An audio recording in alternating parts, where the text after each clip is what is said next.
It's 10:41. It is the Morning Magazine. I'm Christian Blade, your cordial host. Great to have you tuned in on the radio at AM 1150 or 97.5 and 103.3 FM, or perhaps streaming us online, krmsradio.com. You know, we all know Lake of the Ozarks is in a different spotlight these days, thanks to a video by TMZ about a year ago. Even before that, the Netflix TV series Ozark. I know you knew about that. But now one lake area resident's taking the lake in a new direction. Sean Kober joins us on the KRMS Newsline. And Sean, I can see you're taking Lake of the Ozarks into the universe of video games. Yeah, we created a video game. We've been working on it for the last 2 years pretty steady, and we've kind of been leaking some stuff on Facebook, showing some people. Yeah, it's been a long haul process. It's taken us basically our whole careers to get to this point. And with the coronavirus, we really kind of just stepped it up and had some time, and we've actually developed a lot of the game working from our basement, and it's quite fun to keep building it. Well, KRMS news anchor John Roger just sent me a link to the YouTube. I guess you call this a trailer. And just to kind of paint a picture for the KRMS listeners, imagine being a person in a video game. Of course, younger listeners will know exactly what that. I mean, imagine Minecraft, if you will, but with far better graphics. And you can be a person. You can walk along the shore. You've got the docks. People can get out on the water. That's basically the gist of it. Yeah, that's the gist of it. It's it's come a long way. Like I said, I fly drones the last few years, and we're really using a lot of the technology to, at scale, make the lake as real as we can. And we're using all kinds of maps and just a combination of all kinds of, technology and just information that's out there, and merging it with the drones and the photos we shoot and the videos, and created this map, which, like I said, we keep building this map out, and within that map we have developed the game, and within the game there's missions you play, there's races you race, and we're looking forward to bringing businesses into the game in a way that you can market it and cross market and kind of see where that goes. But it's very interesting, the technology that we've been able to come to and to kind of build it. Well, Sean, what little bit I've seen is quite impressive, and I want to clear up that the video game has nothing to do with Ozark. This is a completely different concept, and it almost looks like if you've never been to Lake of the Ozarks, then you can actually go there virtually. Yeah, the whole idea with the mapping and the game was to create an experience. You can play this game in a VR with a VR headset. It's downloadable on the phone and tablet.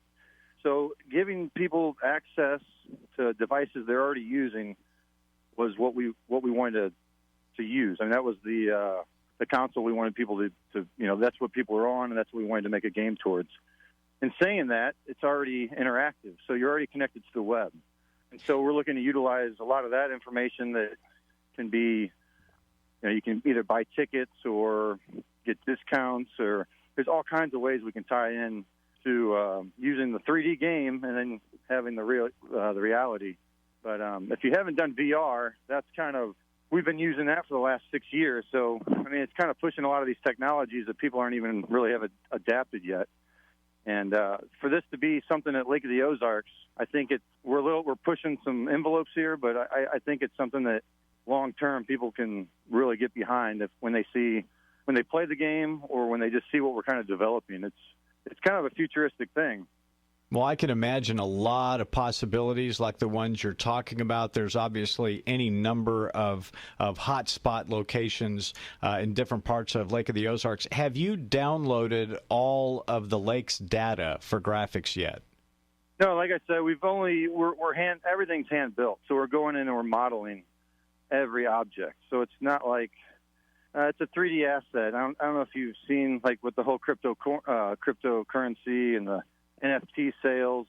What we do is we create digital assets. It's as much as like a radio show after it's taped. I mean, that's a digital asset. And that's what we're doing with the video games is we're creating these digital assets. With the game, it's so interactive. It's like a website you're using now that's two-dimensional when you scroll up and down. The game will be playable in a three-dimensional sense that you can go into these stores and visit these places without having to visit them. If they have a store that's online, you'll be able to go on through the game and visit that store. So we're really pushing the technology. We're working with, like I said, a lot of these VR companies I've done some stuff with over the years. Helium out of Columbia, Missouri, I've worked with them a lot. And there's just a lot of cool technology we're bringing, and we're using the lake as a map. Is this going to be a massive multiplayer format, or is this one person? How's that going to work? Yeah, so, I mean, the game itself, with the map, it's able to do all kinds of things. So we've developed a race series, and the plan is to, we're eventually looking for sponsorship. You'll have a race series going on online. I mean, I've been involved with poker runs here at the Lake of the Ozarks for quite some time, and to have a digital poker run, you'll be able to get in your boat, cruise the stops, and hopefully win real prizes when we have this all rolled out. Yeah, and that's absolutely possible these days. Visiting with Sean Kober, he's the brains behind a Lake of the Ozarks video game. Sean, we haven't gotten to this part yet, but what's the name of the game? Well, we're still working on that. We're just calling it the Lake of the Ozarks racing game at the moment. We've developed a few apps and a few games. This is really my long-lost cousin's brainchild kind of thing. We've been flipping work back and forth.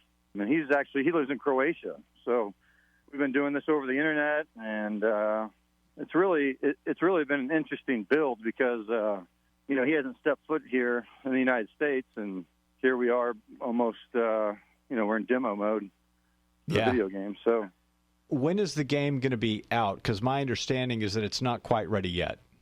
Yeah, we're still working on it. There's a lot of, like I said, everything's hand-built. So we've built and designed a few boats. If you go through the previews, Ozark Yacht Club was kind of featured, and we have a condo that was featured. But you can really see the detail we put into modeling this. So we really want people to experience it. When you put that VR headset on and you're driving down the lake, we want you to feel that you're driving down the lake. And that's kind of what we're experiencing now. I mean, I've been on this lake so much, and I've been in it in helicopters, and I've been in it using Google Earth. And to play the game and to feel like you're really in the boat, and you look at things, and you're at Duckhead Point because you just know by looking, and right. That's what we want. That's what the experience we want in the game is to, on those rainy days, you can play the game and kind of feel like you're maybe still plugged in when you're not even down here, and the more we can tie it in with the internet and things that are, real-time data, the more we'll be able to grow the game. And we're looking to launch, like I said, a race series, and then the poker runs, and just a lot of internal things that can be within the game, within all these missions that we're building as well. So you start poor, and then you try to grow your empire is the whole game, basically. And I guess another side benefit is you can actually get out on a boat on the lake and spend the day in the sun with no sunburn, Sean. Yeah, no sunburn. Yeah, I mean, we're honestly trying to do a lot of educational things, too, and teach people, the rules of the lake. There'll be things like that we tie into the game that you'll learn without even learning. You'll just be experiencing something, and then in real life when you come to it, you'll know what to do. And that's really what we want to do in the long run, is educate people in a way that we're kind of tricking them in a way, Yeah. And because safety is a big thing down here, and that's really what we started out doing. I do a lot of sailboat racing, and I was really trying to map the way the wind works, and that's another story. But this map, it turned into a game, and here we are, I guess. Well, Sean, it looks exciting, and promise me that you will keep us up to date on what's happening, because it really does look cool. Yeah, like I said, me and my cousin are really working on it. I'm going over to Europe for a little bit, and we're going to knock some stuff out and make it happen. And like I said, we're really just looking for people that are, interested in being a part of it right now. And we really think it's going to be way bigger than that Monopoly game they had a few years back. Yeah, exactly. Well, I know that I'm going to be in favor of you guys modeling the News Talk KRMS radio towers on the horizon, so I'll bug you about that at a later time. Sean, thank you very much for the time, and we look forward to following the progress of the Lake of the Ozarks video game. Thank you again. I appreciate it, guys. Have a good one. 10:52 at KRMS.